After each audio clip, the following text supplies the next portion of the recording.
Hi friends, welcome to part 2 of data recovery. So మనం ముందు వీడియోలో డేటా రికవరీ గురించి డిస్కస్ చేసాం with respect to laptop or system అమ్మడం కానీ లేదా ఎక్స్చేంజ్ చేయడం కానీ. సో అలాంటి బేసిస్లో మన డేటా ఎలా సెక్యూర్ చేసుకోవాలి అనే ఆ ప్రాసెస్ గురించి డిస్కస్ చేసాము.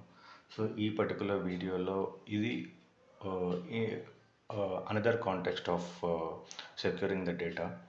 సో ఇక్కడ వచ్చేసి ఏంటంటే మన laptop old version outdated. So ఇప్పుడు ఎక్స్చేంజ్ ఆఫర్స్లో ఉండలేదు.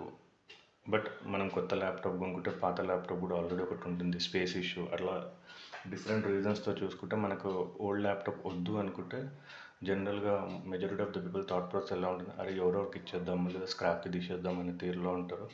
సో అట్లాంటి సిచ్యువేషన్స్లో how you need to secure the data is, even though మనం ఫస్ట్ వీడియోలో డిస్కస్ చేసినట్టు డేటా డిలీట్ చేస్తే there is chances of recovering the data with recovery tools.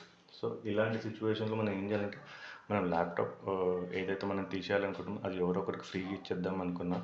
So అలాంటి సిచ్యువేషన్స్లో మీరు ఏం చేయొచ్చు అంటే మీ హార్డ్ డిస్క్ కానీ ఎస్ఎస్డి కానీ అది తీసేయాలి.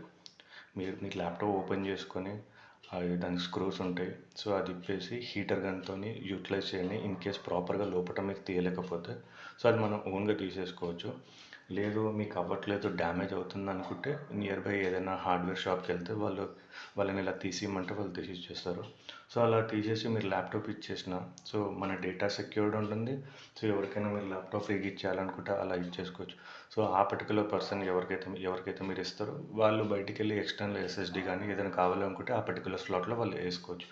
సో ఈ రకంగా కూడా మీరు డేటా సెక్యూర్ చేసుకోవచ్చు అండ్ ఆల్సో మీ హార్డ్ డిస్క్ మీ దగ్గర ఉంటుంది.